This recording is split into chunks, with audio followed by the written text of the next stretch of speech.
अगर आप जमीन खरीदने जा रहे हो तो ये वीडियो आपके लिए है। आपकी जानकारी के लिए बता दूं कि कुछ जमीनें ऐसी भी हैं जिनको अगर आपने खरीद लिया तो आपका पैसा भी जाएगा, आपकी जमीन भी जाएगी और आप जेल भी जाओगे। जी हाँ, आप जेल भी जाओगे। नमस्कार, अपनी संपत्ति यूट्यूब चैनल में आपका स्वागत है। अगर आप चैनल पर नए हैं तो वीडियो को लाइक और चैनल को सब्सक्राइब कर लीजिए, फायदे में रहेंगे। चलिए वीडियो की शुरुआत करते हैं। मैं जानता हूं आप थंबनेल देख करके चौंक गए होंगे कि भाई मैं पैसा भी दूंगा और जेल भी जाऊंगा। मैं आपकी जानकारी के लिए बता दूं, कुछ जमीनें ऐसी भी हैं जिन्हें आप खरीदेंगे तो आपको जेल जाना पड़ सकता है। तो इस वीडियो को अंत तक देखिएगा ताकि आप इस तरह की जमीनों में ना फंसे, चाहे वो जमीनें आपको आधे दाम पर ही क्यों ना मिल रही हो। नंबर 1 है कलेक्टेड से अलॉट की गई जमीन।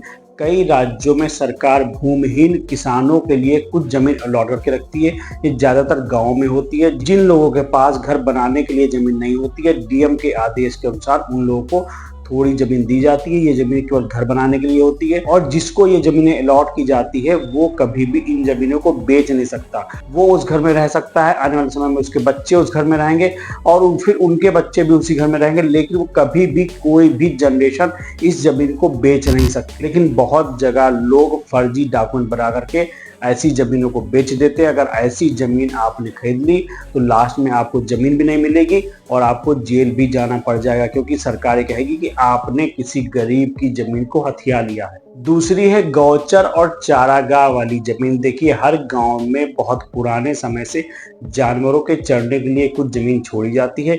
ये एक तरह की सरकारी जमीन होती है जिसका गांव के किसान उपयोग कर सकते हैं अपने जानवरों को चराने के लिए, लेकिन उस पर किसी भी तरह का आवास या खेती नहीं कर सकते और इस जमीन की किसी भी तरह से किसी को भी रजिस्ट्री नहीं हो सकती। लेकिन कभी कभी कुछ लोग प्रधान के साथ मिल करके इस तरह की जमीन की खरीद बिक्री कर देते हैं और पैसा लेकर के खुद तो निकल जाते हैं, बाद में फंसते हैं आप। अगर आपने ऐसी जमीन ले ली और बाद में गवर्नमेंट को पता चला तो अगर आपने उसमें घर तक बनवा लिया होगा तो वो घर भी बिना नोटिस के गिरवा दिया जाएगा। तो कभी भी अगर आप गांव में जमीन खरीद रहे हैं तो ध्यान दें कि वो जमीन गौचर और चारागाह वाली नहीं होनी चाहिए। और तीसरी है अनुसूचित जाति और जनजाति की जमीन। हमारे भारत में एक रूल है कि किसी भी अनुसूचित जाति और जनजाति की जमीन को केवल अनुसूचित जाति और जनजाति वाला ही खरीद सकता है। यानी SC ST की जमीन केवल SC ST खरीद सकता है, कोई भी ऊपरी कास्ट वाला इन जमीनों को नहीं खरीद सकता। अगर आपने इन जमीनों को भूल कर भी खरीद लिया तो आपके ऊपर SC ST एक्ट भी लग सकता है। देखिए, कुछ समय पहले जब लोग ज्यादा पढ़े लिखे नहीं थे तब शायद ऊपरी कास्ट वाले लोग नीची कास्ट वाले लोगों को डरा धमका करके उनकी जमीनों को सस्ते दामों में खरीद लिया करते होंगे और या कभी कभी जबरदस्ती बयान देकर के भी जमीन अपने नाम करा लिया करते होंगे। इसीलिए गवर्नमेंट ने ये रूल लगाया, कोई भी SC ST की जमीन ऊपरी कास्ट का इंसान नहीं खरीद सकता और ये रूल भारत में अभी तक भी लागू है।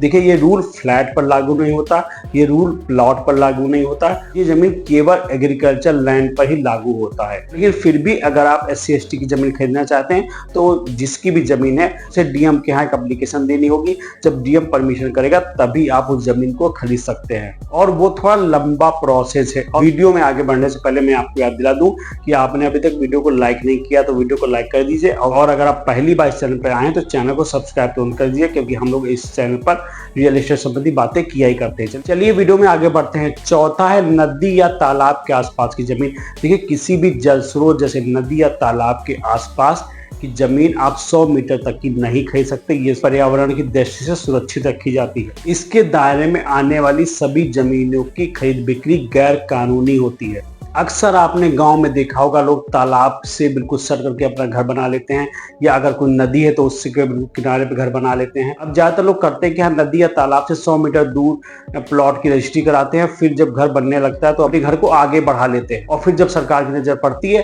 तो ऐसे ही घरों को तोड़ दिया जाता है। अक्सर आपने शहरों में देखा होगा कि अगर वहां पर कोई नदी बह रही है तो लोग नदी के आसपास अपना घर बना लेते हैं। लखनऊ के गोमती नदी के किनारे की मैं बात बता दूं, हजारों घर गिरा दिए गए। जहां पर एक समय में बहुत घना मोहल्ला था वहां पर आज की डेट में पार्क बने हुए हैं, क्योंकि वो जमीन गोमती नदी के किनारे की थी। वहां पर घर बनाना गैर कानूनी था, लेकिन लोगों ने कब्जा करके वहां पर अपने पक्के घर बना रखे थे। यहाँ तक कि लोगों की 2-2 मंजिल तक की बिल्डिंग तक वहां खड़ी हुई थी, उन सबको गिरा दिया गया। तो ध्यान दें, कभी भी नदी या तालाब के 100 मीटर के बाद ही जमीन की खरीद और बिक्री की जा सकती है। अगर 100 मीटर के अंदर की आपने जमीन खरीद ली या उस पर घर बनवा लिया तो वो घर एक ना एक दिन गिर जरूर जाना है। और पांचवी है किसी भी धार्मिक स्थल की जमीन। किसी भी मंदिर, मस्जिद, गुरुद्वारे, ट्रस्ट की अपनी खुद की जमीनें होती हैं।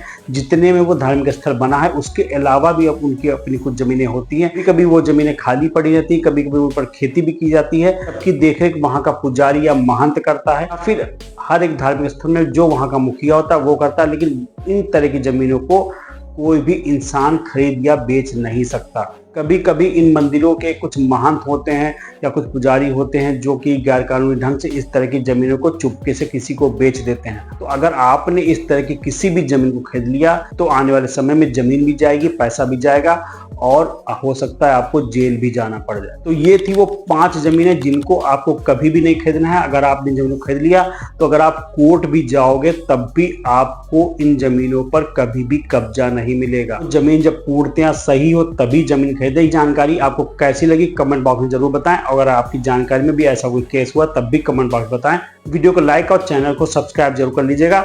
नमस्कार, मिलते हैं नेक्स्ट वीडियो में।